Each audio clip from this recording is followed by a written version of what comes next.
Mechanics आते हैं, software, hardware, electronics and mechanical. Both three fields are involved in the robotics. देख रहे हैं आप, ये सब मैकेनिकल चल रहा है। लेकिन ये मैकेनिकल क्यों चल रहा है,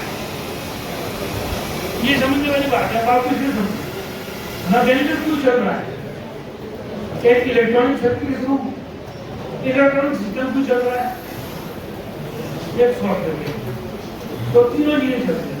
तो इलेक्ट्रॉनिक सिस्टम को क्या बता, इनका कौन सी वाली चीज को ऑन करना है, कौन सी को ऑफ करना है, तो वो जो हमने शेड्यूल में लिखा है उसके अकॉर्डिंग वो करना है।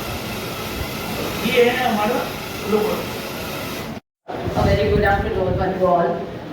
Our today's resource person Vaibhav Jain ji and his daughter Jigyasa, her name is Jigyasa, and the organizers of this workshop and my dear students. I think robotics शुरू से ही बड़ा दिलचस्प रहा है सभी के लिए। 1921 में जब इंट्रोड्यूस हुआ, उससे पहले भी चीज़ें थी, लेकिन उस टाइम से रोबोटिक्स सभी को एक चीज़ ये लगी थी, पता नहीं क्या आ गया है, छोटे छोटे काम हमारे आसान हो जाएंगे, बहुत सारी चीज़ें इसके साथ जुड़ गई। और प्रेजेंट जो आज की सिचुएशन है, एआई से कनेक्ट हो गया। सो बहुत ज़्यादा तो आपका समय नहीं लोगे, क्योंकि आज का शेड्यूल कुछ हम लोगों के लिए भी बिजी है। तो मैं इतना ही कंक्लूड कर सकती हूँ कि robotics is a body and our soul is AI. अगर इन दोनों चीज़ों को हम मिलाकर यूज़ करते हैं तो इट्स अ वेरी की हो भी गई हैं चीज़ें, बहुत चीज़ें आसान भी हो गई हैं। अब जगह जगह पर आप देखते हो कि रोबोटिक्स ही काम कर रहे हैं, कि आप जाते हो, रोबोट्स होते हैं in layman language it's a robot, कि आप जाते हो तो कोई रेस्टोरेंट्स में रोबोट सर्व कर रहे हैं, कहीं पर आप शुरू से ही पहले आपने शुरू में देखा एटीएम मशीन आई, वेंडिंग मशीन आई, बहुत सारी चीज़ें ऐसी आपने स्टार्टिंग से देखी, तो दीज आर ऑल रोबोट्स। और अब एआई जब से इसके साथ कनेक्टेड हो गया तो इट्स वेरी फास्टेस्ट, और अभी बहुत सारे चेंजेस आ रहे हैं जो चीज़ें हम अब सोच भी नहीं रहे कि हमें ये लग रहा है कि only imagine, but don't worry about all this things, क्योंकि एआई जो है आपको जॉब अपॉर्चुनिटीज बहुत ज़्यादा देने वाला भी है।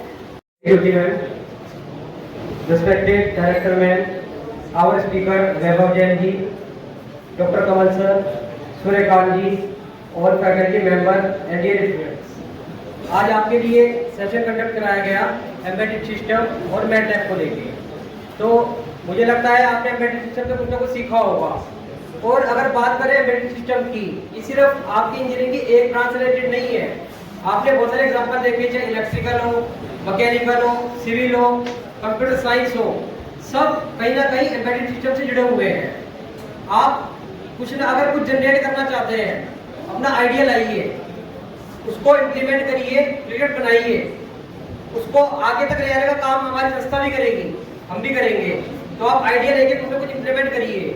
मैं थैंकफुल हूँ वैभव जैन जी का कि उन्होंने आपको इतने डिटेल में एम्बेडेड सिस्टम के बारे में बताया, रोबोट एक आपको लैब दिखाया, उन्होंने मैटलैब के बारे में बताया कि कैसे आप ग्राफिकल रिप्रेजेंटेशन कर सकते हैं, कैसे आप जो है चीज़ों को एनालाइज कर सकते हैं सॉफ्टवेयर के थ्रू।